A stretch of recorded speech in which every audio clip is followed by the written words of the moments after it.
अगर तुम इंटरव्यू दे रहे हो और तुम्हारा रिजेक्शन हो रहा है तो ये वीडियो तुम्हारे लिए है। क्या होता है कि जब भी हम कुछ नई चीज़ ट्राई करते हैं तो उसमें हार और जीत होती है। तो कभी हार होती है, कभी जीत होती है, ये तो चलता है। कहते हैं ना कि हार के आगे जीत है। तो पहले आपको हारना होगा, उसके बाद आपको सफलता मिलेगी।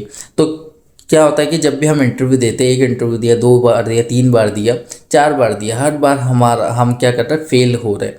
तो उसके बाद सक्सेस होने के चांसेस ज़्यादा रहते हैं, क्योंकि आपने इतने सारे इंटरव्यू दिए हैं और उसमें आपको कुछ ना कुछ नया सीखने का मौका मिला है और आपने सीखा भी है। उसके बाद जब आप नेक्स्ट टाइम इंटरव्यू देने जाओगे तो उन सब सवालों के आंसर आपके पास होंगे जो पहले पूछे गए हैं। तो उनका अगर आपको प्रैक्टिस है तो आप इजीली दे सकते हो। जब भी आप इंटरव्यू के लिए जाते हो तो वहाँ पर आपको क्या करना है कि जो सवाल आपसे पूछे जाते हैं आप आंसर नहीं कर पाते, तो घर आके आपको उसको रिकॉल करना है, नोटपैड में नोट डाउन करना है। उसके बाद उसकी प्रैक्टिस करनी है कि कैसे आपको प्रेजेंट करना है।